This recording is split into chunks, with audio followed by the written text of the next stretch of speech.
Bismillahirrahmanirrahim.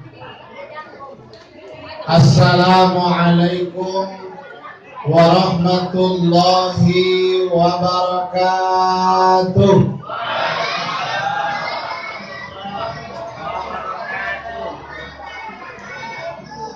Kurang kompak. Udah kena kuil lupa kayaknya. Jalan-jalan ke Tanjung Jati, tidak lupa membeli obat. Saya ulangi, jalan-jalan ke Tanjung Jati, tidak lupa membeli obat. Terpaksa salam saya ulangi karena jawabnya nggak kompak. Assalamualaikum warahmatullahi wabarakatuh.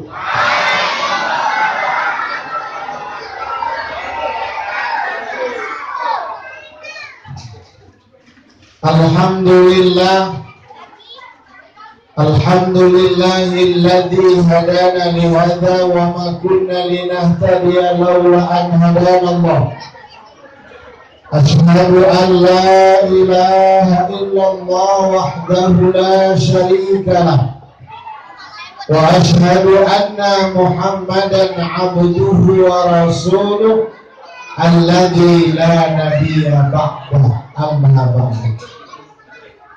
Puji dan syukur mari bersama kita persembahkan kehadiran Allah Subhanahu wa taala.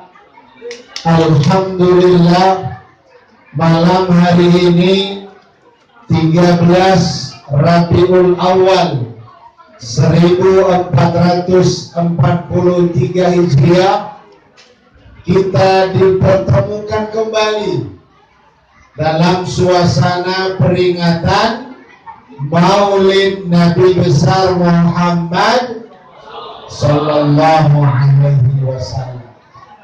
Yang konon kabarnya saya dengar sudah kurang lebih 5 tahun. Betul? Lebih 5 tahun. Berarti 1 periode lewat kalau presiden. Yang katanya sudah 5 tahun lebih tidak pernah diadakan. Dan malam hari ini dengan izin Allah kita kembali bisa melaksanakan peringatan Maulid Nabi. Alhamdulillah. Ustaz, Maulid itu bid'ah. Suka hati. Kalau sudah orang menjas, orang sudah mencap, seolah-olah dia mau katakan surga itu punya kami. Karena itu kita bersyukur malam hari ini bisa kembali untuk melaksanakan peringatan Maulid Nabi ini. Ini adalah satu bukti kita cinta kepada Nabi Muhammad Sallallahu Alaihi Wasallam. Karena itu mari kita bersyukur.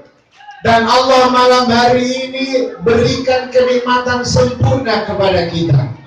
Allah berikan kita nikmat jasmani, Allah berikan kita nikmat kesehatan rohani, sehingga kita dapat berkumpul di tempat yang berbahagia ini.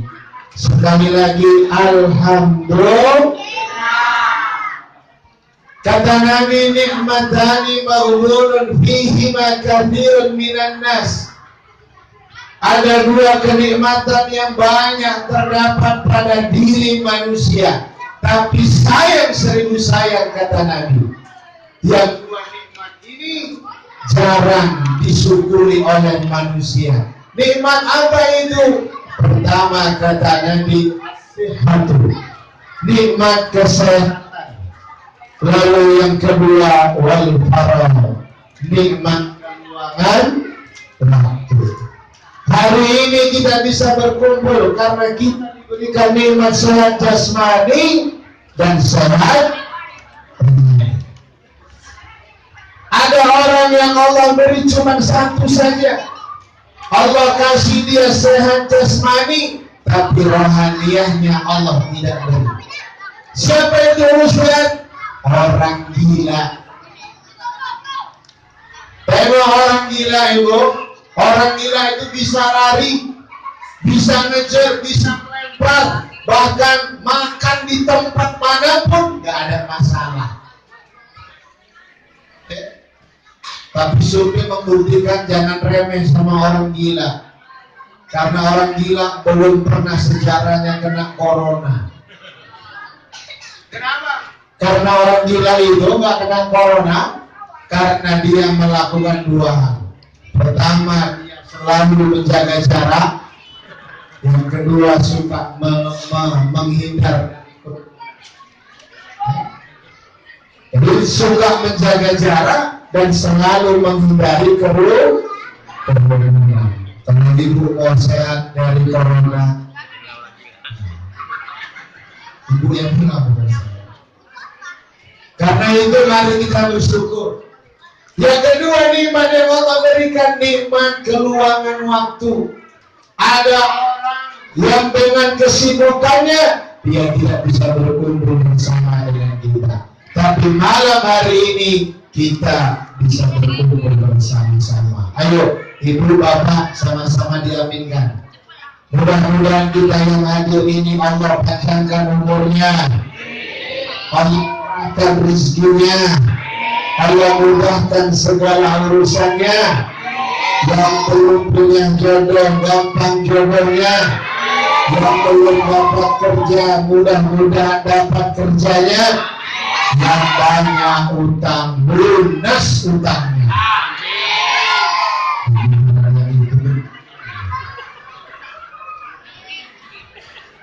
Salawat beriring salam.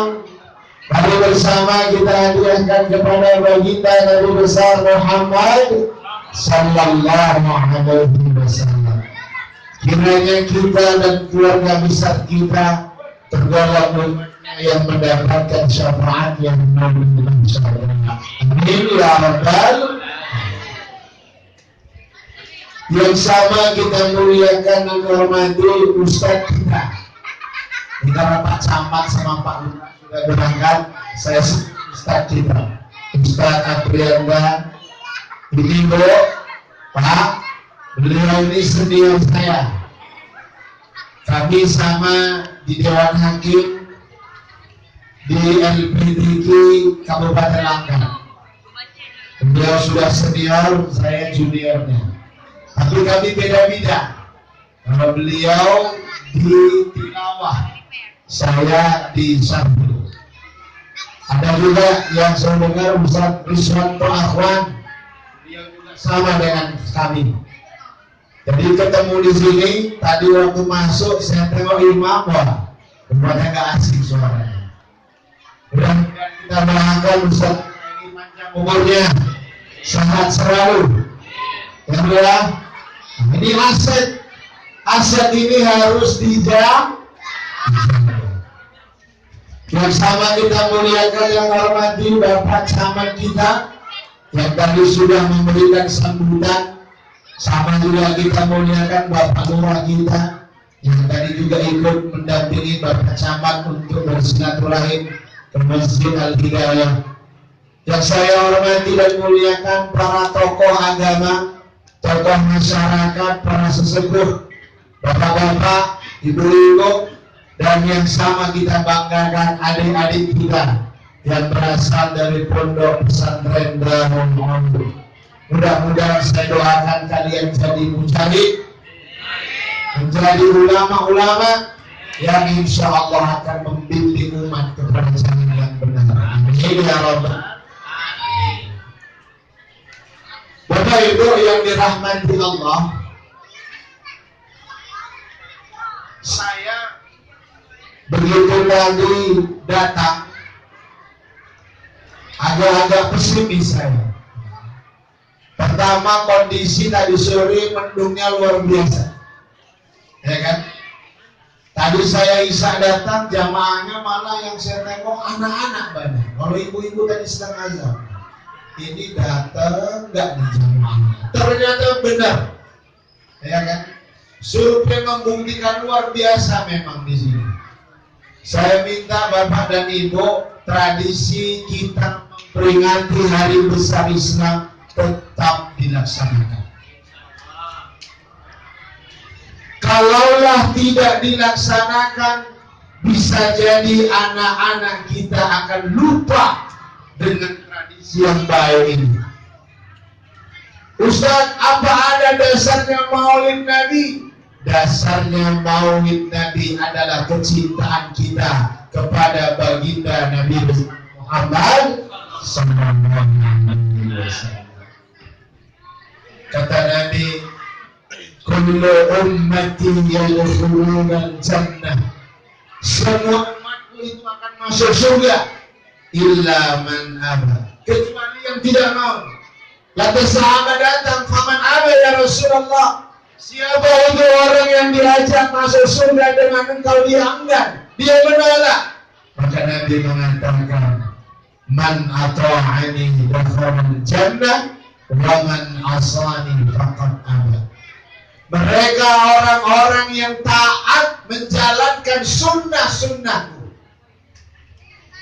maka dialah yang akan masuk surga bersamaku. Sementara mereka yang diajak untuk menghidupkan sunnah Nabi, di mana letak sunnah Nabi ini? Majelis ilmi. Kata Nabi, julusuka sa'atan fi majelis ilmi khairun min alfi raka'atin. Dudukmu 1 jam saja di majelis ilmu yang di dalamnya disampaikan ajaran agama, disampaikan sunnah-sunnah, bahkan disampaikan ayat-ayat Al-Quran, itu lebih baik daripada sholat sunat 1000 rakaat.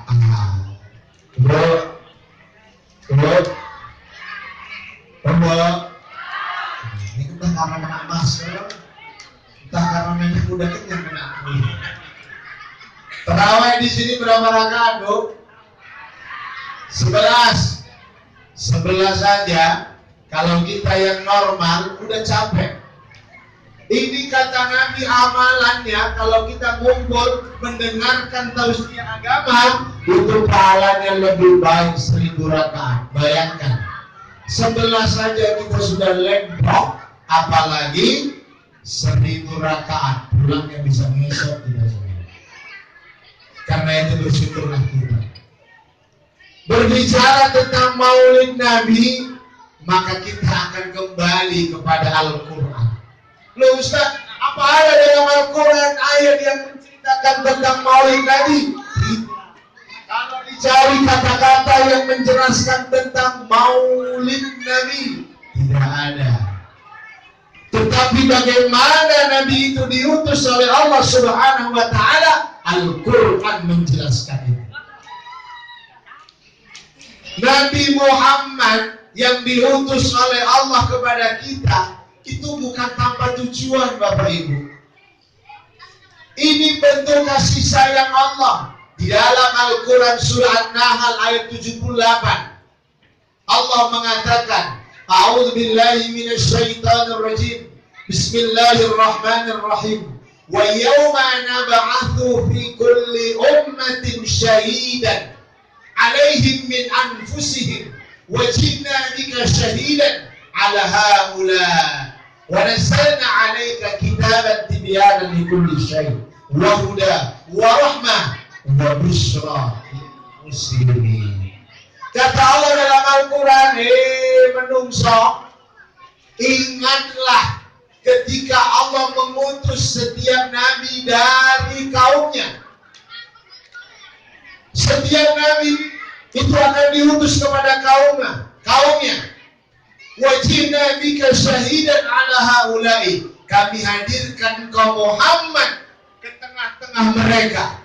Untuk apa? Syahidan alaihim min anfusihim. Wajibna bika syahidan ala haulai.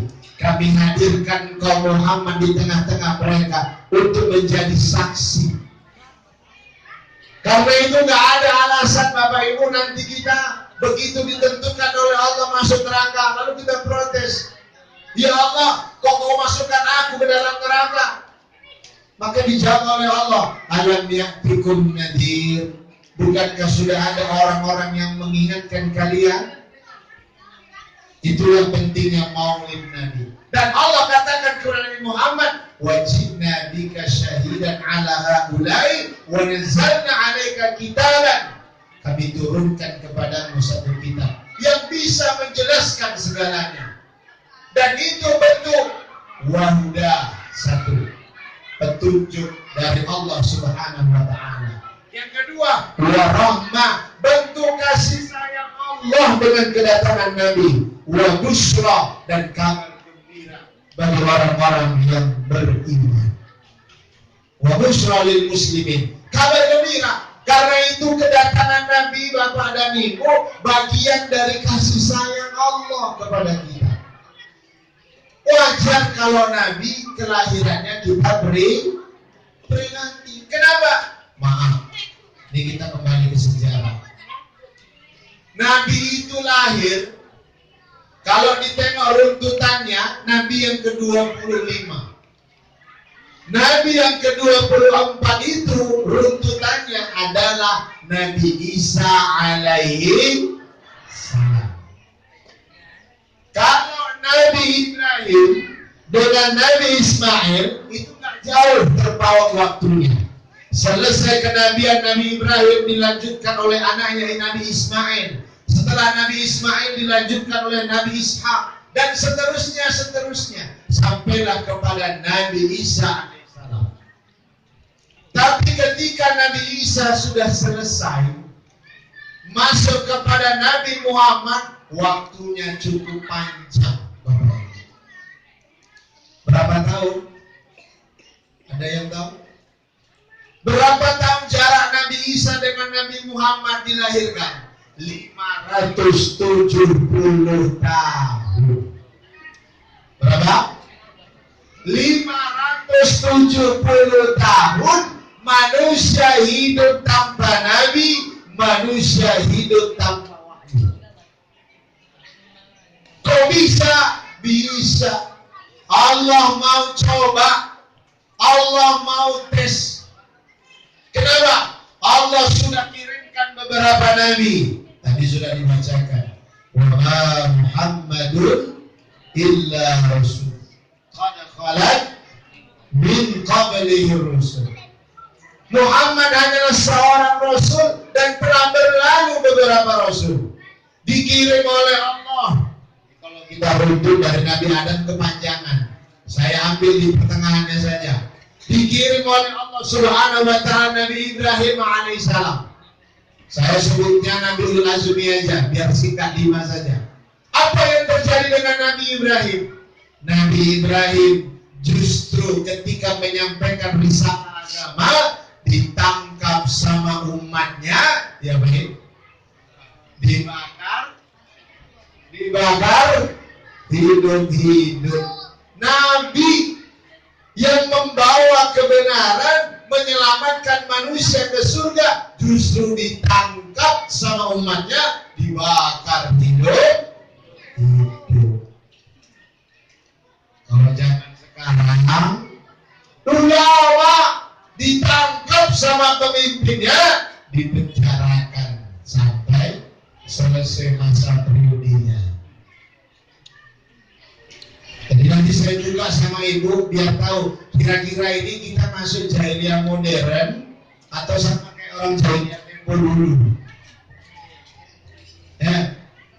Nabi Ibrahim bukan tanggung-tanggung, Nabi yang mendapatkan gelar Bapak Tauhid. Sampai-sampai harus berjuang melawan ayahnya karena beda paham. Gak tanggung-tanggung bu, Nabi Ibrahim itu punya ayah namanya Azhar. Ayahnya apa kerjanya? Tukang cetak Tuhan. Ayah Nabi Ibrahim itu tukang cetak Tuhan, alias tukang bikin patung. Setiap selesai dia cetak patung satu, kalau mau tidur malam, diletakkan patung itu di atas tempat yang tinggi, disembah. Ini kalau bapaknya mau tidur, Nabi Ibrahim nengok aja kelakuan ayahnya. Begitu sudah diletak, dia bilang, Tuhan, tolong lindungi keluargaku, lindungi piaraanku, lindungi semua harta-hartaku. Habis mohon, tidur. Datang Nabi Ibrahim sekali mau ngetes bapaknya. Berhala yang dibuat oleh tangan ayahnya sendiri itu diambil oleh Nabi Ibrahim, diletakkan dalam musim. Pagi-pagi begitu bangun ayahnya mau nyembah Tuhannya, hilang Tuhan tadi. Kemana? Dicari, dibongkar, gak ada apa-apa. Begitu ayahnya mules, mau BAD, begitu buka pintu WC tadi, nampaklah Tuhan bapaknya tadi sedang nongkrong dalam WC. Wah, ngamuk bapaknya. Allah Tuhan, kok nongkrong nanti ini? Ambil, cuci bersih, letakkan lagi di tempatnya. Besok begitu, sampai 3 kali. Terakhir ayahnya curiga, ini pasti ulah Ibrahim. Panggil, Ibrahim, comere. Come here, tulisannya kan comere kan? Ibrahim comere, sini. Ada apa ya? Ini kenapa kau buat Tuhanku seperti ini? Kata ayah. Ibrahim simple jawabnya, Bu. Apa kata Nabi Ibrahim? Wahai ayah, dia kan Tuhan yang kau sembah. Masa kalau Tuhan disembah, nggak bisa lompat dari tempat itu ke tempat yang ini. Kata bapaknya, mana bisa? Dia kan patung. Kata Nabi Ibrahim, kalau patung kenapa disembah? Tapi begitulah pola jahiliyah. Sampai kemudian Nabi Ibrahim terjadilah peristiwa besar. Raja Namrud, ya, dia datang mengajak berburu semua pasukan sama warganya untuk berburu. Ternyata Nabi Ibrahim nggak mau ikut. Tapi ada yang nengok satu orang, Nabi Ibrahim nggak ikut. Begitu pulang dari berburu, hancur semua berhala. Tinggal satu, buntong hijau. Patung raksasa yang ditinggal, gantung di si tangannya tampak. Begitu dibilang, ini kerja Ibrahim, panggil. Sampailah kemudian Nabi Ibrahim dibawa, disidang di tengah-tengah umat waktu itu. Disaksikan oleh seluruh rakyat, bahkan ayahnya menyaksikan peristiwa itu. Nabi Ibrahim mau dibuang dalam ketapel. Ketika ketapel itu dipotong talinya, tidak mau melempar ketapel itu. Silakan dibuka Al-Quran, dalam Surah Ibrahim dikisahkan. Akhirnya apa? Ketika dipotong tali itu dan itu tidak terlempar kepada Nabi Ibrahim alaihissalam, Nabi Ibrahim melihat semua masyarakat yang hadir melihat ayahnya, seolah-olah ayahnya tersalahkan dengan peristiwa itu. Akhirnya Nabi Ibrahim walaupun berbeda akidah, dia tetap berbuat baik kepada ayahnya. Dia berdoa kepada Allah Subhanahu wa taala, "Ya Allah, jangan kau permalukan ayahku di hadapan orang banyak." Seketika itu terlemparlah ketapel. Nabi Ibrahim dibakar sama umatnya hidup. Lewat Nabi Ibrahim, Nabi Musa alaihissalam.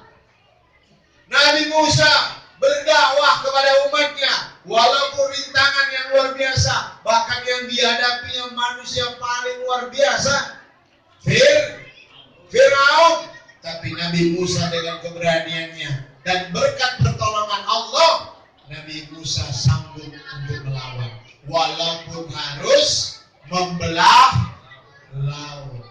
Kenapa? Nabi Ibrahim mau dibunuh sama umatnya, dikejar-kejar sampai harus belah laut. Selesai Nabi Musa, dikirimlah Nabi yang terakhir, yang ke-24, Nabi Isa. Harapan Allah Subhanahu wa taala ketika Nabi Isa ini dibawa, dikirim kepada umat, dia bisa membawa umat lebih baik, bisa menyampaikan risalah itu dan diterima. Ternyata sama. Nabi Isa justru dikejar-kejar sama umatnya, bahkan mau disalib. Peristiwa-peristiwa yang terjadi terhadap para nabi dan rasul inilah kemudian Allah ingin tes kita. Oh, kalau beginilah ulah manusia itu, Macam mana kalau nggak diutus Nabi sama Rasul? Terbukti Bapak Ibu. Ternyata 570 tahun manusia hidup tanpa Nabi, manusia hidup tanpa wahyu. Maka terjadilah suasana saat itu dalam kondisi zaman yang luar biasa, bobrok akhlaknya, hancur moralnya. Itulah yang disebut dengan zaman jahiliyah. Pertanyaan saya simpel, apakah orang jahiliyah itu nggak bisa baca tulis? Orang jahiliyah itu nggak bisa baca tulis? Bisa. Orang jahiliyah itu bisa nyari nafkah, paten, bahkan mengekspor impor ke luar negeri. Tapi kenapa Allah sebut mereka adalah orang-orang yang bodoh? Ternyata 3 sebabnya Bapak Ibu. Pertama, orang disebut jahiliyah karena dalam menjalankan kehidupannya mereka menggunakan akalnya. Yang kedua, mereka menggunakan ilmunya. Dan yang ketiga, mereka menggunakan nafsunya. Tidak pakai bimbingan Al-Quran, tidak pakai bimbingan sunnah. Jadi kalau itu cocok dengan akalnya, cocok dengan ilmunya, sesuai dengan nafsunya, mainkan. Nggak perlu nikah. Itu orang jahiliyah. Nggak perlu nikah. Kalau suka sama suka, senang sama senang, cetak bawa pokok sawit jadi. Cetak kebun-kebun sana jadi. Itu orang jahiliyah. Karena itu ketika Nabi Muhammad lahir, tugas pertama Nabi adalah apa disebutkan? Ketika Nabi ditanya oleh sahabat, ya Rasulullah, untuk apa mengutus kepada kami ini? Nabi mengatakan, innama bu'ithtu liutammima makarimal akhlak. Aku diutus ke muka untuk menyempurnakan akhlak manusia. Ada apa dengan akhlak manusia? Ternyata akhlak manusia sudah luar biasa hancur. Coba ibu bayangkan, bekas ibu tirinya itu bisa dipakai sama anaknya. Kan bahaya itu. Istri bisa diwariskan. Istilahnya Salome lah. Ya kan Bu? Salome sama orang rame-rame. Luar biasa. Karena itu Nabi datang menyempurnakan akhlak. Tapi pertanyaannya, begitu 571 Masehi dihitung ulang menjadi 12 Rabiul Awal, Nabi dilahirkan. Apakah orang jahiliyah yang moralnya rusak, akhlaknya bobrok, itu berubah jadi baik? Oh enggak. Nabi lahir belum berubah manusia, Bapak Ibu. Berapa lama nunggunya? 40 tahun. 40 tahun manusia menunggu perubahan itu. Kenapa? Karena Nabi dilantik menjadi Rasul usianya 40 tahun. Karena itu ada satu buku yang menulis rahasia umur 40. Bisa dibaca itu bukunya, bagus. Kalau sudah umur 40, tak pernah ke masjid, tak pernah sembahyang, siap-siaplah ke neraka. Dah angel di bawah. Ya. Nah, 40 tahun. Pertanyaannya, kok lama Ustaz? Aturan begitu lahir, dia tumbuh jadi anak-anak, masuk remaja, tumbuh dewasa, bisa diselesaikan orang-orang jahiliyah ini. Bisa diperbaiki, gak gampang. Harus ada proses. Nabi dari sejak kecil dididik di lingkungan yang baik, disusukan dengan orang-orang yang sehat. Kenapa Nabi itu punya banyak ibu angkat, ibu susu? Karena tradisi dulu begitu Bu. Begitu lahir anak, dicarikan orang-orang yang sehat untuk nyusui bayi itu. Maka dicari, maka Halimatus Sa'diyah itu orang pedalaman, tinggalnya di kampung tapi luar biasa sehat. Kenapa? Makanannya terjaga. Makanya dulu nggak ada istilah stunting. Istilah stunting nggak ada dulu. Ini bola balik tuh karo itu. Nanti sekali lagi tuh karo orang kita bisa. Jadi dulu tuh nggak ada orang kena stunting. Kenapa? Menyusuinya lengkap 2 tahun. Seorang ibu yang melahirkan anak dulu itu menyusuinya 2 tahun. Kalau sekarang jarang. Sekarang paling kenceng susu susu eksklusif paling lama cuma 6 bulan. Selebihnya kasih susu apalagi susu mereknya cap lembu. Namanya anak dikasih lembu asal disuruh sholat. Nah, sholat apa jawabnya? Maju. Jadi lembu. Karena itu diajarkan. Nabi sehat karena dilengkap susunya itu. Begitu dia tumbuh dari anak-anak menjadi remaja, dibekali oleh Allah Subhanahu wa taala dengan 4 sifat. 4 sifat ini Bu di masa itu langka. Sidik, terus amanah, tabligh, fatonah. Ini jujur langka barang waktu itu. Kalau sekarang tengok pemerintahan kita agak-agak mirip lah. Susah cari orang jujur sekarang. Betul? Nggak tahu suami ibu jujur apa enggak. Atau sebaliknya Pak, suami istri jujur apa enggak. Dek, ada nengok uang di dompet, nanti di kantong ketinggalan yang warna merah. Mana ada Bang? Nanya lagi Ustaz, macam mana hukumnya itu Ustaz? Ngambil uang di kantong yang ketinggalan. Dia nggak boleh, tapi itu beli beras Ustaz. Tetap harus diisi. Nah, begitu Nabi ditanamkan sifat-sifat yang mulia ini, tumbuh Nabi menjadi orang yang dewasa. Ketika sudah masuk usia 40, Nabi dilantik oleh Allah menjadi seorang Rasul, barulah Nabi berkewajiban membawa risalah Islam. Saya katakan tadi, kok lama Ustaz? Karena yang dihadapi oleh Nabi masyarakat jahil, masyarakat yang secara moral bobrok, secara akhlak hancur. Karena itu Nabi harus disiapkan, ditanamkan dari sejak usia dini agar bisa dakwahnya diterima. Maka itu Allah menyebutkan ada 4 ciri orang jahiliyah dalam Al-Quran. Ini yang mau saya sampaikan tuh. Kalau Nabi lahir tanggal berapa, malam apa, kita udah sering dengar berjanji, ya kan? Kita juga bisa nengok dalam sejarah-sejarah. Tapi yang ini saya merasa ini penting. Supaya apa? Supaya kita jangan dibilang orang jahiliyah modern. Apa ciri orang jahiliyah pertama Ibu? Ini saya sampaikan supaya kita bisa buang jauh-jauh.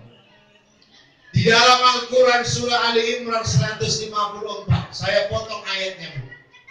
Kata Allah dalam Al-Quran itu, A'udzu billahi minasyaitonir rajim. Allah, itu kenapa? Ya belum bisa Bu. Ini kena masker melengkapi. A'udzu billahi minasyaitonir rajim. Bismillahirrahmanirrahim. Wa ta'ifatun qad ahammatuhum anfusahum yazunnuna billahi ghairal haqq zannal jahiliyah. Kata Allah dalam Al-Quran, ketika musibah. Kelompok yang lain rame-rame berburu sangka kepada Allah seperti buru sangkanya orang-orang jahiliyah. Ternyata orang jahiliyah punya sifat suuzon. Apa itu, Bu? Suka buruk sangka. Kalau orang sudah punya sifat buruk sangka, apapun yang dilakukan pasti salah. Ya, Bu? Jangankan yang salah, yang benar aja tetap salah, apalagi salah. Itu kalau kita sudah punya sifat buruk sangka. Sehingga apa? Dakwah Nabi 13 tahun di kota Makkah gak berhasil. Hanya 82 orang yang masuk Islam 13 tahun. Dibandingkan dengan kota Madinah ketika Nabi hijrah 10 tahun Nabi berdakwah, Islam berkembang begitu besar. Kenapa? Masyarakatnya tidak punya sifat suuzon. Yang disampaikan Nabi adalah kebenaran. Yang disampaikan Nabi itu adalah yang diikuti. Tapi kalau orang sudah punya buruk sangka, apapun yang disampaikan pasti nggak akan terima. Betul? Ibu hati-hati. Ibu punya suami. Suami itu kalau pergi kerja dilepas dengan doa.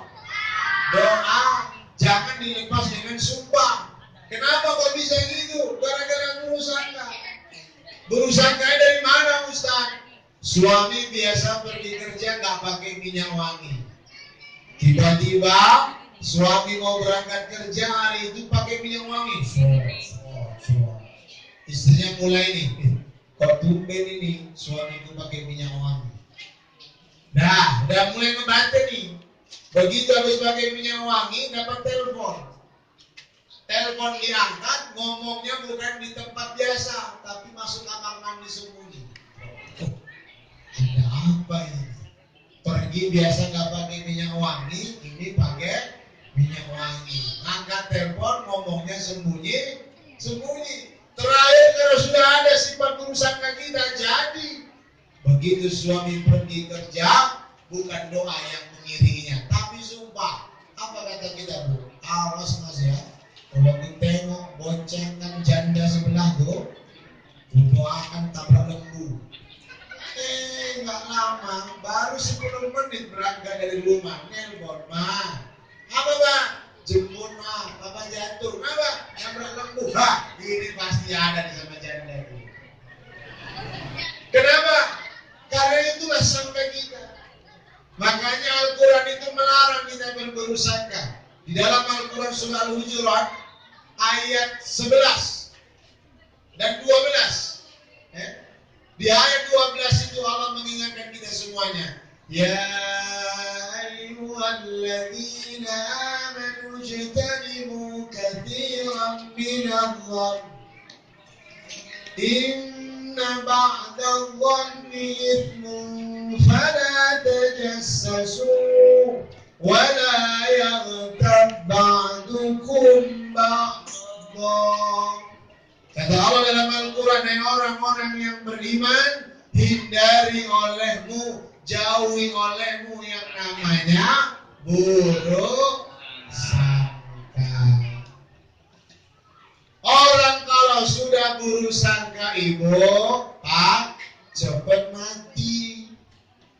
Betul Ustaz? Betul. Kenapa? Hidupnya tertekan. Hidupnya tertekan. Kenapa? Karena orang kalau punya sifat buruk sangka, tipikalnya 3 huruf hidupnya. Apa itu? SMS. Senang melihat orang susah, susah melihat orang senang. Nengok tetangga beli kulkas, heboh. Gitu belanja di warung cerita, ya. Oh, si Polang beli kulkas, hebat kali dia. Pulang sampai rumah laporan sama suami, Papa, apa mah? Tetangga beli kulkas. Ya udah, kenapa rupanya? Papa ini kalau diajak cerita Oh, gaji sama. Kok bisa? Kok kita enggak? Beli apa? Sabarlah. Kalau cair nanti ada bantuan. Nah, hari pertama nengok tetangga beli kulkas. Besoknya habis beli kulkas beli TV. Wah, ego lagi ini gede. Pulang-pulang lapor sama suami. Biasa itu namanya informan. Sampai di rumah cerita, Bang, tetangga semalam beli kulkas, ini beli TV. Ya udah apa-apa nih kalau diajak cerita. Hari ketiga tetangganya rupanya hebat. Habis beli kulkas, beli TV, beli spring bed mereknya Angel. Hah? Apa? Angel, tulisannya apa? Angel. Ulang lapor, Bang. Oh, beli spring bed Angel dia apa? Kita kapan beli banyak? Kata suaminya, udah, apa ini? Rupanya Bu, namanya kalau kita ceritain orang, mulut ini kan lebih tajam. Apalagi di warung. Warung itu gak main-main, Pak. Itu saya sebut tower gosip yang paling kencang sinyalnya di warung. Betul? Iya. Kalau handphone kita masih 3G, itu di warung 4G. Belum sampai rumah, udah tahu informasi itu. Sangat bedanya. Akhirnya apa? Rupanya tetangga tadi nggak tahan. Nengok tetangga punya barang. Terakhir gitu ketemu di kedai cerita. Hebat kau ya, laki nggak kerja, anak kau banyak, bisa kau beli spring bed, beli TV, beli kulkas. Dari mana duitmu? Jangan-jangan kau maling sawit. Kata tetangga tadi ngejek kawannya. Pulang lapor sama suami. Pak, ada apa mah? Tetangga kita nggak suka sama kita, Pak. Lu kenapa? Diceritakan kita beli ini, Pak. Kata suaminya tenang. Udah nggak apa-apa. Besok kita beli mobil, Pak. Oh. Beli mobil, Bu.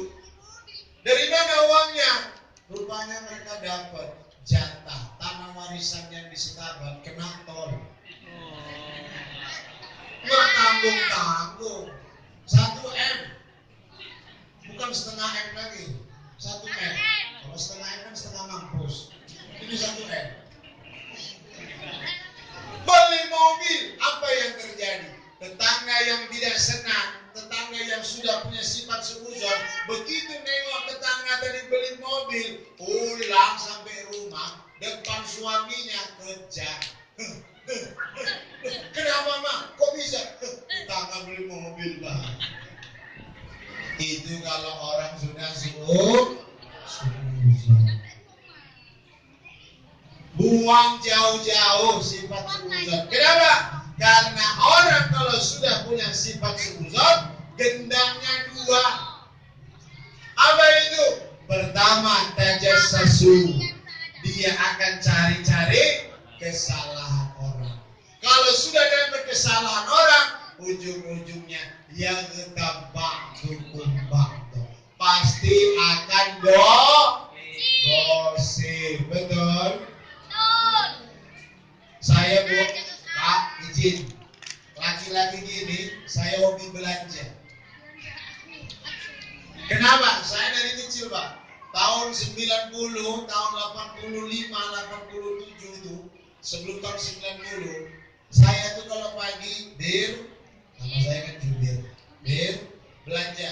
Mama saya kasih catatan, satu kertas lembar, dibeli di situ, bawang, cabai. Dan ternyata terbukti, laki-laki kalau belanja lebih cepat daripada, betul nggak, Pak? Betul. Dan yang punya kedai itu pun paham kali. Kalau ada laki-laki yang belanja, pasti udah kasih aja. Nanti ganggu gosip nih, nanti ganggu.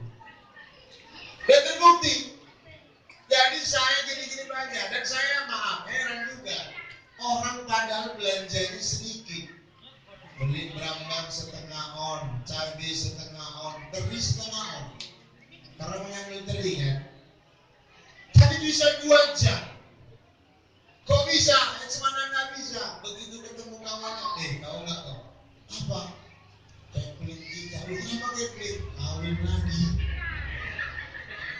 Mana Pak Fendi? Ada kan? Mana Pak Fendi? Sekarang gosip ini luar biasa. Dan itu berangkat dari bersangka. Maka itu ibu lewat Maulid Nabi ini buang jauh-jauh sifat jahiliyah. Ya, itu yang pertama. Yang kedua, sifat orang jahiliyah ini di mana Nabi diutus untuk menyempurnakan akhlak mereka, Allah abadikan dalam surat Al-Fatah, Al-Ahzab ayat 33. Dan ini khusus kepada kaum wanita disebutkan. Khusus kepada kaum wanita ditujukan. Apa bunyi ayatnya? وَقَرْنَ فِي بُيُوتِكُنَّ وَلَا تَبَرُّجْنَ تَبَرُّجَ الْجَاهِلِيَّةِ. Kata Allah dalam Al-Quran, hei para wanita, tetaplah kamu dalam rumahmu. وَقَرْنَ فِي بُيُوتِكُنَّ. Kalau kamu mau keluar rumah, misal tetap mau belanja, mau shopping, Allah pesan apa itu? Wala tabarrujna tabarrujal jahiliyah. Jangan berdandan seperti dandanan orang jahil. Apa cirinya Ustaz? Orang jahiliyah kalau berdandan selalu suka mempertontonkan auratnya. Saya tadi sedikit melirik juga, ya, melihat dari mana dari anak remajinya kok jarang yang nampak. 1, 2, 3 nampak juga. Alhamdulillah. Di sini saya nggak temukan anak remaji yang kalau datang ke masjid merayakan PHBI itu pakai celana jeans, yang perempuan. Tapi kalau yang laki-laki saya maklum. Tapi kalau perempuan pakai celana jeans, apalagi datang ke acara yang seperti ini, tidak cocok. Coba dibayangkan, pakai celana jeans. Jeansnya pakai celana apa? Saya pakai sarung. Karena itu pakaian dijaga. Jaga aurat anak-anak kita. Apalagi aurat kita sebagai wanita. Karena yang berhak untuk melihat aurat kita ini siapa Ibu? Suami kita. Jangan terbalik. Ibu berdandan, ibu bersolek, justru ingin ditengok sama suami orang. Orang jahiliyah itu beda. Mereka berdandan, mempertontonkan auratnya, justru ingin ditengok sama laki-laki lain. Maka itu Ibu, lewat Maulid Nabi ini jaga aurat kita. Ya. Saya pernah satu pengalaman, Bu. Ini anak-anak remaja itu dulu kalau hari Minggu rumah saya karena di Setapak, lewatnya titik penceng. Waktu itu saya diundang untuk ngisi ceramah Maulid di Masjid Silaturahim depan rumah Pak Mogesa. Jadi waktu itu naik kereta pakai jaket saya, pakai helm, tanapa. Ternyata itulah anak-anak kita. Kalau sudah pakai celana jeans, pasangannya pasti kaos. Nggak kemana itu Pak? Bawahnya celana jeans, atasnya kaos. Susah. Ya. Itu nggak bisa dihilangkan kebiasaan pakainya kayak gitu. Asal jengking mengguli, kayak tahu delay, jengking mengarap, kayak tahu celengan babinya. Iya. Perhatikan tuh, kalau orang sudah pakai celana jeans, atasannya kaos, apalagi dia bonceng di belakang, pasti sebentar-sebentar turunkan kaosnya. Kenapa? Itulah tradisi pakaian yang tidak baik. Jadi saya diundang. Waktu berangkat, itu anak-anak udah ngetrek. Pas lewat saya mau sampai rel, ketemu pula 2 orang anak SMA cewek. Boncengan naik kereta mini, pakai celana jeans, bajunya kaos. Kejadian ini Pak. Coba. Yang saya sampaikan tadi kejadian. Celengan babinya itu, maaf. Belahan pantatnya itu terlihat. Jadi serba salah. Mau ditengok dosa. Nggak ditengok mubazir. Berisi kita Bu. Ini anak-anak kita zaman now nih. Susah. Begitu saya dekati, saya buka kaca helm, saya tegur. Saya bilang, baik-baik. Dek, itu belakangmu nampak. Bukan malu. Bukan ditutup. Malah ngomong, ih, Bapak nengok juga. Setan kan. Gak tahu dia yang bilangin Ustaz. Tapi begitulah anak-anak kita. Maka gak usah heran. Kalau anak-anak pakaiannya model yang seperti itu, maaf saya ulangi lagi, jengking membuli ketok udele, jengking mengarahkan celengan babine, ngono kawin rembulan metu, lahir anak itu 2 bulan kawin, wah, bibit unggul, pagi marhaban, taklak keyboard ya Allah. Karena itu Bapak Ibu, ayo jaga aurat. Kalau sekarang, nih kalau penelitian sudah lama, tapi ingatkan, ada 5 F yang merusak kehidupan anak-anak kita, merusak generasi-generasi kita. Pertama apa? Fashion. Pertama itu pakaian. Ya. Yang kedua, fun. Senang-senang, happy-happy. Walaupun katanya corona, kalau kongko-kongko nggak hilang gitu Bapak. Yang ketiga, food, makanan. Ya. Itu hari ini merusak semua kita. Yang 2 lagi cari sendiri lah, nggak usah saya sebutkan. Apa?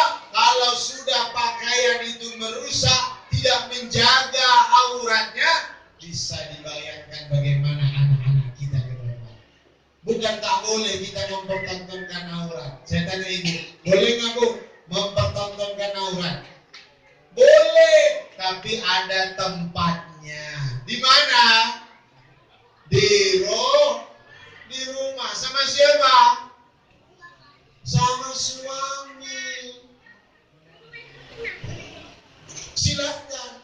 Bila perlu maaf, malam ini begitu pulang maulid, suaminya nggak datang, sampai rumah bangunin, Papa bangun. Begitu melek langsung buka baju. Nah, bisikan, mau ibadah apa enggak? Oh, spontan suaminya, luar biasa. Langsung nanya, siapa tadi ustadznya? Kenapa rupanya? Hebat ustadzku, kok bisa kau berubah?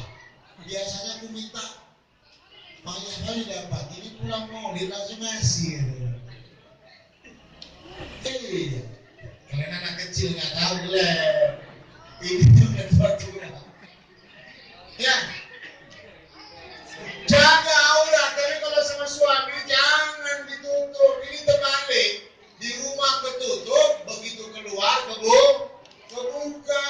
Bu, maaf, survei yang nggak bisa dibantah. Hari ini survei membuktikan bahwa laki-laki lebih cepat mati ketimbang perempuan. Betul? Betul nggak Bu? Kalau nggak betul kita buktikan. Saya tanya sama ibu, kalau pernah ada pakai bling boleh sini. Mana pakai bling ini? Ada. Coba ibu aja yang jawab. Mana lebih banyak warga di sini janda apa duda? Ayo jujur. Oh, anak kecil pula yang janda. Ini kayaknya anaknya lebih paham. Ayo Bu, mana lebih banyak Bu? Janda apa duda? Janda, di mana-mana saya ceramah saya tanya, janda yang lebih banyak dibanding duda. Itu fakta dan membuktikan ternyata laki-laki lebih cepat mati. Kok bisa Ustaz? Bisa. Ngenes makan nanti sama bininya, macam mana nggak ngenes? Enak masih tidur-tidur, hujan masih rintik-rintik. Bapak, bangun. Jangan tidur aja Pak, corona nih, payah. Kerja. Nah, suaminya ngalah, pergilah kerja. Begitu mau berangkat kerja, makan dulu. Nanti sakit aku juga yang repot, suruh ngerokin, musuhin, mau banting, habis uangnya. Ya udah. Begitu mau nyuap, bilang lagi bini tadi, jangan dihabiskan Bang, anaknya belum makan. Iya. Udahlah tidur di sentak, mau makan kena marah. Begitu pulang kerja, tiba pulang malam Jumat, biasalah boleh. Karena malam Jumat. Kok kalian pulang yang tahu? Curiga ini mana? Ini maaf. Ini kalau ada anak-anak yang dia seolah-olah paham, memang nggak salah. Inilah gara-gara kita belajar dari. Kebanyakan nonton handphone, kebanyakan kita lupa, akhirnya anak-anak kita lepas kontrol. Kejadian Bu, anak TK 3 bulan nggak sekolah Pak, begitu masuk sekolah dites sama gurunya. Karena anak TK itu tiap hari dibiasakan kalau datang ke sekolah baca doa harian. Dari doa mau tidur, bangun tidur, mau makan, setelah makan, masuk kamar lagi. Jadi dites sama guru TK-nya. 3 bulan gak masuk nih Pak, gara-gara corona. Nah, coba baca doa mau tidur. Wah, langsung turun tangan satu orang. Namanya Ucok. Ada Ucok ini. Saya Bu, kata si Ucok. Coba baca doa mau tidur. Bismillahirrahmanirrahim. Allahumma jannibna syaitana wa jannibna syaitana ma razaqtana. Tersentak guru. Dari mana kamu tahu ini doa mau tidur nak? Jawabnya polos. Bapak kalau mau tidur baca doa ini. Malah aku tengok bapak nempel di tempat tidurnya. Gara-gara daring begini. Karena itu ibu bapak, anak-anak kita harus kita jaga. Nah, kembali kepada tadi. Tibanya malam Jumat, baru disenggol istri kita. Ya kan Mbak? Baru ngekut, begitu ngekut. Apa senggol-senggol? Udah capek aku, masa ngepel senggol lagi. Padahal suami tadi cuma mau ngecek, bini tadi udah tidur apa belum? Udah kena sentak. Kalau tiap malam cuma kena sentak, stres. Habis stres, stroke. Habis stroke, stop. Karena ibu sayang-sayang sama suami. Ya, jangan suka mempertontonkan aurat sama suami orang. Ini salah kita Bu. Suami pergi kerja, ibu pakai daster. Suami pulang kerja, daster lagi. Suami mau tidur, daster lagi. Itu pun jarum canter 10 nempel di sini. Rubah. Dari mana Ustaz kau rubah? Belajar dari satu kisah tauladan. Nabi pernah bilang sama Fatimah, kalau engkau mau masuk surga, contoh itu wanita namanya Muti'ah. Rumahnya nggak jauh dari sini, kata Nabi. Penasaran Fatimah, apa amalan Muti'ah ini? Kok bisa ditilang di ahli surga? Besok pagi datang ke rumah Muti'ah. Diketok pintu, diucapkan salam. Assalamualaikum. Diintip sama Muti'ah dari dalam. Oh, ternyata yang datang perempuan. Karena yang datang perempuan Muti'ah terima. Tapi kalau yang datang laki-laki Muti'ah tolak. Kenapa? Karena suaminya tidak di rumah. Begitu dibuka pintu diterima, Muti'ah langsung mengatakan, wahai Fatimah, ada apa gerangan kau datang ke rumahku ini? Boleh aku masuk Muti'ah? Oh silakan. Masuklah Fatimah ke dalam. Begitu Fatimah masuk ke dalam, dia tengok di gambar, dia tengok ruangan yang ada di dalam rumah Muti'ah. Tidak ada satu pun barang yang berharga, Bapak Ibu. Gak ada foto wisuda, foto keluarga, foto kawin, gak ada. Zaman Nabi kan, ada apa? Dua benda yang nyangkut di dinding. Satu rotan sebesar induk jari, itu panjangnya 1,5 meter. Satu lagi anduk kecil untuk melap keringat. Cuma itu benda yang nempel. Nah, ditanya, ada apa gerangan kau datang wahai Fatimah? Lalu Fatimah bilang, Muti'ah, salam dari ayah andaku. Aku mau tanya, kata ayahku, kau ini wanita calon penghuni surga. Oh, apa iya? Kata Muti'ah, benar. Aku mau tanya, amalan apa yang kau lakukan sampai ayah andaku menceritakan bahwa engkau wanita ahli surga? Nggak ada, wahai Fatimah. Nggak mungkin, betul. Aku ini wanita sebagaimana wanita yang lain. Ketika sambil ngobrol, ditengoknya jam itu, waktu sudah menunjukkan mendekati sholat zuhur.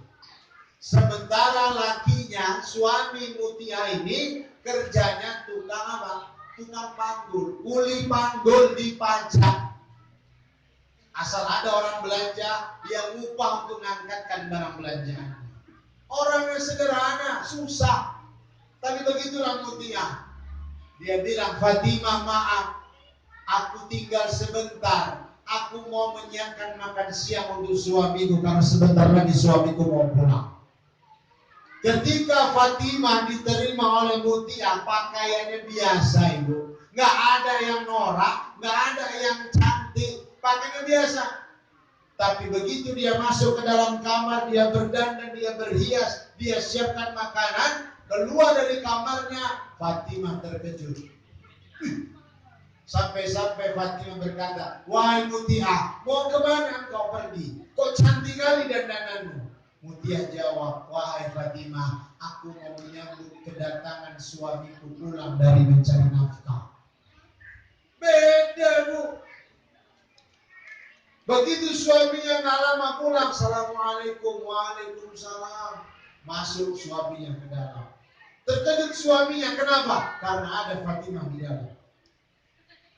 Fatimah nggak komen, Fatimah cuma nonton saja. Apa yang dilakukan? Luar biasa. Suaminya diajak, didudukkan di kursi yang ada, lalu Muti'ah mengambilkan air minum, lalu diberikan kepada suaminya. Begitu air minum itu sudah diminum, Muti'ah langsung mengambilkan kain anduk yang kecil, yang nempel di dinding. Diambil kain anduk itu, diberikan kepada suaminya. Wahai suamiku ini, silakan kau lap keringat. Dilap keringat sama suaminya, tangannya, mukanya. Begitu selesai dilap keringatnya, diambil anduk itu, disangkutkan kembali, baru diambillah benda yang kedua, rotan. Sebesar induk jari, panjangnya 1,5 meter. Apa yang dilakukan oleh istrinya? Istrinya bilang, wahai suamiku, kuberikan rotan ini kepadamu. Silahkan kau pukul aku jika ada yang kurang dalam pelayananku dari sejak bangun tidurmu sampai sekarang. Jika ada yang kurang dalam pelayananku, silahkan kau pukul. Disitulah Fatimah baru sadar, oh inilah amalan yang dilakukan oleh Muti'ah sehingga dia diberi gelar orang yang bakal masuk surga. Coba, hebat kan dok? Ibu boleh coba, nggak apa-apa. Besok kasih sama suami ibu, nggak usah rotan, kasih enger aja bu. Ya, kasih enger. Nah mas, engernya nih mas. Loh, itu apa? Pukul mas, kalau ada yang kurang. Belum selesai ngomong yang kurang, tok. Loh, kenapa bapak dipukul? Uang belanja kok udah habis. Baru semalam aku kasih. Barulah cemana nggak habis. Angsuran jilbab, panci, piring. Ya sedihnya tadi langsung piring, tupperware, sama dipakai-pakai. Dipajang aja di lemari. Jadi bu, ayo. Jadi kalau suami dandan, Muti'ah contohnya. Ya, jangan tadi suami kerja pakai daster. Suami pulang kerja, daster lagi. Suami mau tidur, daster lagi. Mending kalau pakai minyak wangi. Ini Apixol, balsem, enak suaminya bu. Macam mana suami itu nggak selingkuh? tengok tetangga sebelah kalau lewat, harum baunya ya. Karena itu Bapak dan Ibu, ayo jaga aurat kita. Hanya boleh untuk pasangan kita. Ini di sini biji boleh pesta, Pak? Boleh pesta. Nah, kalau bisa ibu berdandan, asal ditengok suami macam pesta. Mau bikin kondangan. Ibu-ibu ini kan paling gampang nandai kalau cantiknya kapan? Pas kondangan, betul? Oh, kalau kondangan jangan tanya, setel habis. Macam tunggu mas berjalan. Lama tak kondangan, begitu kondangan gelap 10 kanan, 10 kiri, cincin macam cincin kesil, semua jari ada. Nampak tetangga pula, ditanya mau kemana? Wah, mau kondangan. Sambil goyang tangannya. Datang tetangganya dia, Allah pamer, bilang imitasi aja pamer. Kok tahu orang beli pekan. Karena itu Bapak Ibu, ayo jaga. Jangan sampai kita ini kayak orang jahil. Yang ketiga, ciri masyarakat jahiliyah itu disebutkan oleh Allah dalam surat Al-Fatah ayat 26. Apa bunyinya? Ij'alal ladzina kafaru fi qulubihim hamiyatal jahiliyah fa'anzalallahu sakinata ala rasulih. Kata Allah dalam Al-Quran, ketika tampak pada diri orang-orang jahiliyah kesombongan, fa'anzalallahu sakinata ala rasulih, Allah turunkan ketentraman dalam diri Rasul. Karena itu ciri orang jahiliyah yang ketiga adalah orangnya sombong. Saya tanya Bapak Ibu yang hadir di sini, boleh nggak kita sombong? Layak nggak kita sombong? Nggak layak. Karena kita ini nggak abadi. Saya tanya sama ibu, Bu, cantik itu awet nggak? Bu, cantik awet nggak? Ya. Pak, ganteng awet nggak?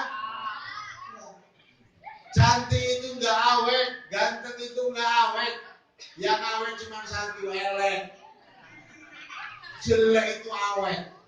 Mudanya jelek, tuanya tambah awet. Karena itu jangan pernah sombong. Kalau ada orang yang menyombongkan karena hartanya, sama kayak korun. Kalau ada orang yang menyombongkan karena kecantikannya, itu pasti musnah. Betul? Kalau yang remaja hari ini umurnya 18, 15, 20 kita bilang masih cantik, bodinya seksi, montok, aduhai, itu kan hari ini. Betul? Ini kan anak muda nih. Ya kan? Mukul gendang tanggung-tanggung, luar biasa. Ya kan? Harus semangat, masih muda, rambut masih hitam. Kan hari ini 20-30 tahun yang akan datang akan nampak wujud asli kita. Yang tadinya rambutnya hitam sekarang sudah bercampur. Ada hitam, ada putih. Kalau rambutnya sudah bercampur, matanya kabur. Kalau sudah matanya kabur, kulitnya kendur. Kalau sudah kulitnya kendur, giginya gugur. Kalau sudah giginya gugur, nggak bisa makan nasi, makannya gugur. Kalau sudah makannya gugur, jalannya nggak bisa maju, yang bisa asal mau bangkit jatuh. Asal mau bangkit jatuh, kenapa wak? Asal murah. Kalau sudah jalannya mundur, dekat sama alam. Karena itu jangan kita pernah sombong. Semua yang Allah kasih ini Bapak Ibu titipan. Manusia ketika lahir di dunia ini cuma 4 yang dicari, nggak lebih. Pertama yang dicari pakaian, yang kedua dicari makanan, Yang ketiga dicari rumah tempat tinggal. Yang keempat dicari pasangan. Ustaz, itu mobil kereta titipan. Itu kalau sudah kita punya yang 4 ini otomatis Pak. Nggak tahu saya Brianda dulu waktu mudanya naik sepeda apa naik kereta, nggak tahu. Kenapa bisa ngaji? Naik sepeda. Begitu sudah menikah, punya anak, punya rumah, dengan sendirinya kereta dapat, mobil dapat. Begitulah titipan Allah dikasih. Yang namanya titipan tinggal nunggu kapan diambil. Ustaz kok tahu yang dicari cuma 4? Kita buktikan Pak ya. 4 ini yang dicari. Pertama pakaian. Saya tanya Bapak Ibu, adakah di kampung ini begitu bayi lahir udah pakai bedong? Ada. Begitu, udah pakai bedong dia dari dalam. Ada Bu. Kalau sempat bayi lahir pakai bedong serem Pak. Nggak bisa keluar Bu. Betul? Nyangkut. Ya, itu fakta. Kita datang ke dunia lahirnya telanjang. Presiden lahirnya telanjang. Pak Gubernur lahirnya, Pak Bupati lahirnya, Pak Camat lahirnya, Pak Lurah lahirnya telanjang. Ustaz telanjang juga. Fakta dari Allah mengajarkan kepada kita datang ke dunia nggak bawa apa. Cuman kan anak itu punya simbol. Tengok anak itu kalau lahir tangannya pasti apa? Tangannya nyengkrem Bu. Bayi kalau lahir tangannya pasti nyengkrem. Belum ada sejarahnya gitu. Dada mama. Semua tangannya nyengkrem. Itulah sifat manusia. Datang ke dunia nggak bawa apa-apa, tapi begitu hidup di dunia pengen apa? Nanti pulang balik lagi kepada Allah, meninggal dunia. Yang tadinya datang dengan menggenggam, begitu dia pulang akan dilepas. Simbol dari Allah, kita pulang nggak bawa apa? Dilepas. Yang tadinya menggenggam begitu wafat dilepas, diletakkan di sini. Nggak bawa apa-apa. Kalau ada orang yang meninggal tangannya genggam, apalagi posisinya begini, takut bila mandi. Kata dia ngomong berkawan. Saya punya cerita unik Bu. Ya, ini kita aja lah. Kalau bicara tentang kematian itu kan intiban. Betul. Betul Bu? Saya pernah ditanya, Ustaz, tahu nggak Ustaz ciri-ciri orang yang sudah mau mati? Saya kalau ditanya hadisnya saya kurang paham, saya katakan. Karena belum dapat hadisnya secara spesifik. Kalau dikatakan tuanya nanti begini-begini itu umum. Tapi kami pernah pelatihan, Ustaz pernah pelatihan. Jadi kami manggil Ustaz dari Medan. Saya lupa, marganya Ustaz Seregar. Ustaz itu Bilal mayit yang pernah dipanggil untuk memandikan jenazah di kota Langsa di Aceh ketika peristiwa tsunami. Jadi ini Bilal Kondam ini, dia di Medan. Kami ikut pelatihan. Sembari ke pelatihan kami tanya, Ustaz, apa tanda orang kalau sudah mendekati kematian? Dia bilang, aku kalau bicara tanda udah sering. Tapi kalau ditanya dalil aku bingung jawabnya. Tapi aku kasih tahu lah tandanya itu. Ini yang beliau alami. Apa ya Ustaz? Pertama, tanda itu adanya di rambut. Nabi Musa alaihissalam ketika mau meninggal dia pesan sama malaikat Israel. Israel, nanti kalau engkau mau cabut nyawaku, kirim tanda itu. Rupanya tanda itu sudah ada. Apa itu? Ubar. Datang malaikat Israel mau cabut nyawanya, ditampar malaikat Israel sama Nabi Musa. Wah, balik malaikat Israel itu. Ini dalam kisah dikisahkan Pak. Nabi Musa itu marah. Marah dia. Kan udah bilang kalau mau cabut nyawa, aku kasih tanda. tetap Allah mengingatkan Nabi Musa. Itu uban itu tanda kalau kau itu sudah dekat mau mati. Saya di selama ini Pak di Jakarta waktu saya kuliah tahun 2006 langsung ada kepala preman pasar di sana. Begitu habis ceramah besok datang, tengok nih Ustaz, udah hitam lagi rambutku. Disopir kawanku. Biar balik muda. Nah, satu tandanya apa itu? Rambutnya kusam. Mau uban atau tidak uban, tanda kalau orang sudah dekat waktunya, ajalnya sudah dekat, rambutnya kusam. Disemir nggak disemir? Kucal kalau kita bilang. Nih, tanda yang pertama.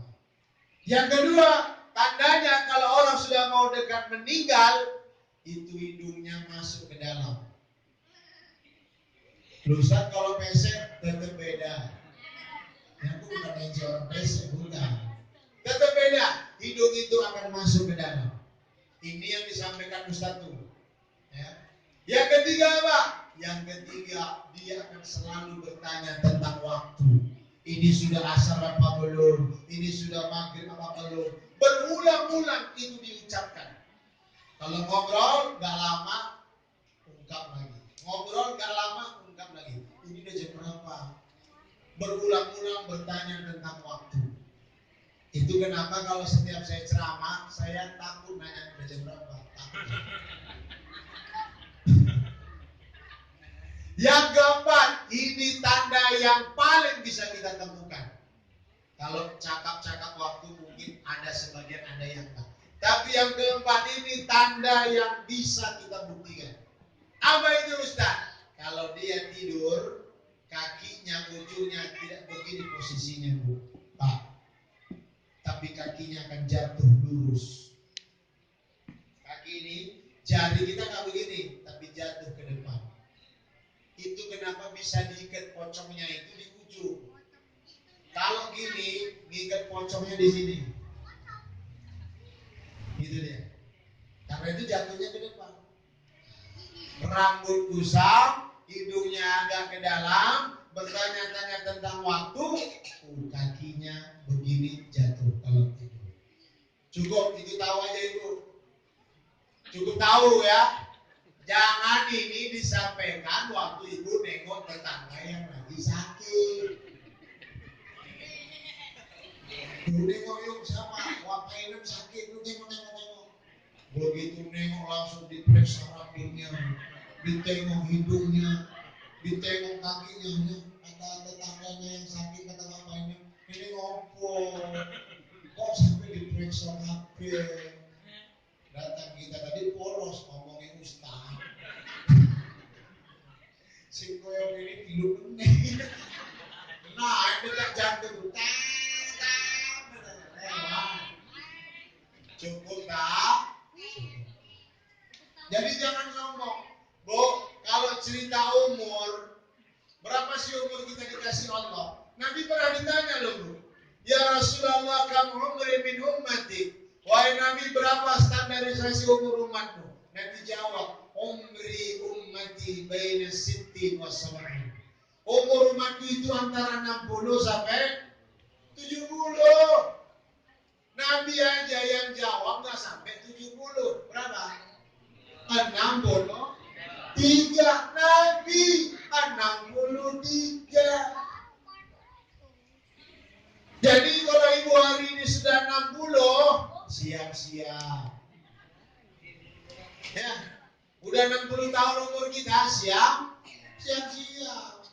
Karena jatahnya tinggal 3 tahun lagi. Apalagi yang sudah umurnya 62 tahun, 11 bulan, 29 hari. Jangan dipantangi. Ini semua makan kacang ojo. Mau makan ojo, terakhir mati bukan karena kena penyakit, karena pantangan semua dipantang. Ya, kasih yang enak-enak, biar saya. Karena itu jangan pernah kita sombong. Kalau harta titipan, baju ini Bu, milik siapa? Oh Ustaz, ini baju ku beli di pinggir kota, di tokonya Ciwilanseng. Karena yang jual matanya sipit, namanya Cuilan Seng. Boleh ibu buktikan. Ini pakaian milik Allah hakikatnya. Kita ini tinggal pakai. Dari mana Ustaz? Boleh kita buktikan Pak. Tanya sama si Aseng. Seng, dari mana kau dapatkan bakal baju ini? Kata si Aseng, aku beli dari petani. Ini dari pengusaha kain. Tanya sama pengusaha kain. Dari mana kau dapatkan ini? Kata pengusaha kain, aku ngambil dari pengusaha benang. Tanya pengusaha benang, dari mana kau dapatkan ini? Kata pengusaha benang, kami dapat dari petani kampas. Kampas dipintal menjadi benang, benang ditenun jadi kain. Kain digunting, dijahit. Inilah yang nempel di tubuh kita. Sampai hari ini belum ada satu pabrik di dunia yang bisa menciptakan sebiji buah kampas. Belum ada. Itu made in-nya Allah. Kita ini tinggal pakai. Dan yang harus kita sadari, berpuluh-puluh pakaian kita yang kita gunakan. Ingat, kalau mati ada yang kita pakai lagi, Bu. Justru yang kita pakai yang tak ada di rumah. Betul? Apa yang kita pakai, Bu? Kain kafan. Gak ada modelnya. Warnanya sama. Ibu mau pesen warna pink, cantikan. Gak boleh. Ya, semua modelnya sama. Kalau meninggal itu modelnya tak ada yang beda. Dan tengok Bu, supaya kita diingat jangan sombong. Kalau kita mati, coba perhatikan. Macam apa kita dibungkus? Macam dodol. Macam dodol. Oh janganlah. Ini pakai pling, bungkus kayak kado. Tidak boleh. Mentang-mentang Kevin pakai model kayak kado, mana boleh. Tetap kayak dodol. Karena itu jangan pernah sombong. Saya kalau ceramah ke arah gerbang itu selalu saya tengok dulu. Itu kalau Tanjung Pura lewat gerbang kanan kiri persis segini dodol itu. Macamnya kita main. Jangan sombong. Pakaian milik Allah. Makanan milik Ustaz, ini makanan tuh beli berasnya. Betul, tapi jangan salah. Beras yang kita makan itu sesungguhnya dari Allah. Gak percaya, kita buktikan. Pernahkah Ibu ngitung waktu nanam padi? Kalau yang ada sini pernah tahu nanam padi? Dihitung sama dia. 1, 2, 3 tanam. Pernah gak kita ngitung itu?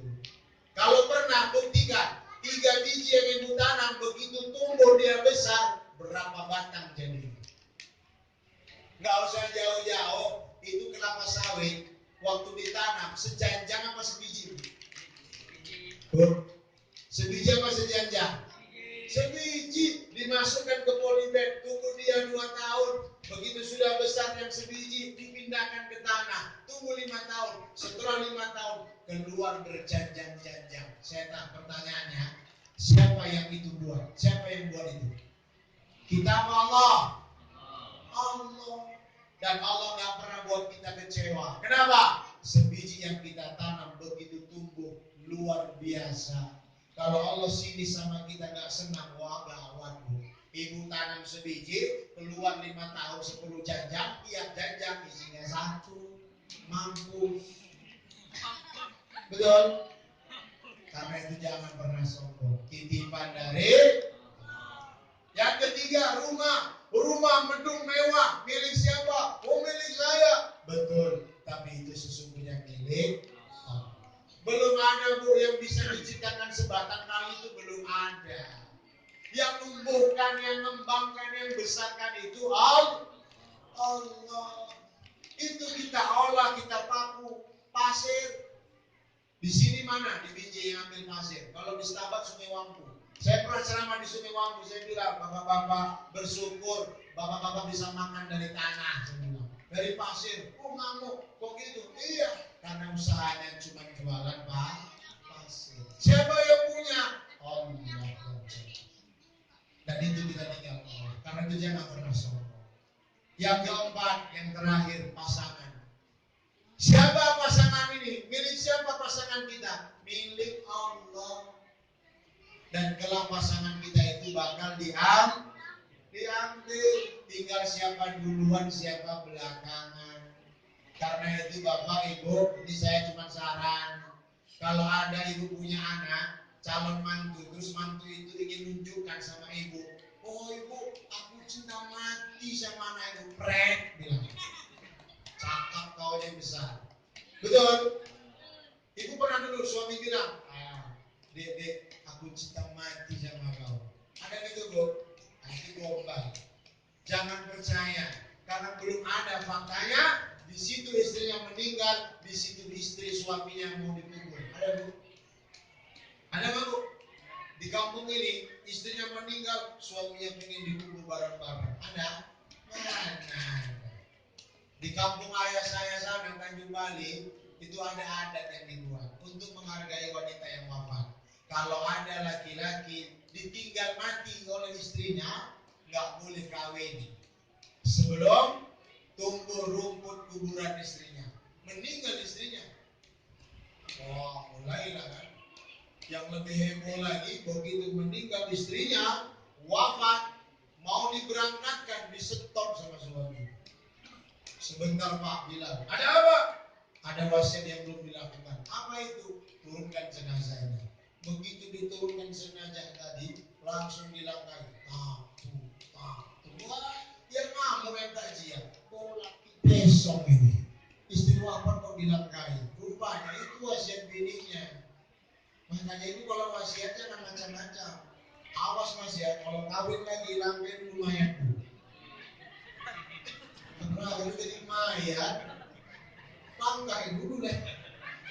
Karena itu wasiatnya jangan macam. Jadi karena nggak boleh kawin suaminya, sebelum tumbuh rumput kuburannya, tiap hari pagi sampai sore suaminya bawa aqua, datang ke makam bawa aqua, siram semua. Tetangga kan Pak, kali kawan Bang, sayang kali ya Bang sama bini abang rumahnya. Kenapa rumahnya itu tiap pagi sama sore Bang siram pakai aqua? Iya, biar cepat tumbuh. Karena itu saran, karena boleh kawin kalau sudah tumbuh rumput. Jadi Ibu, nah ada yang apa? Jangan pernah kita sombong. Terakhir penutup, udah jam 10 pas 1 jam saja. Sifat jahiliyah yang terakhir disebutkan oleh Allah dalam surat Al-Maidah ayat 50. Apa hukmal jahiliyah yabghun? Wa man ahsana hukman liqaumin yuqinun. Apakah kalian mengira hukum jahiliyah itu lebih baik? Tidak, kata Allah. Tidak ada hukum yang lebih baik kecuali hukum Allah. Apa itu hukum Allah? Al-Quran dan Sunnah.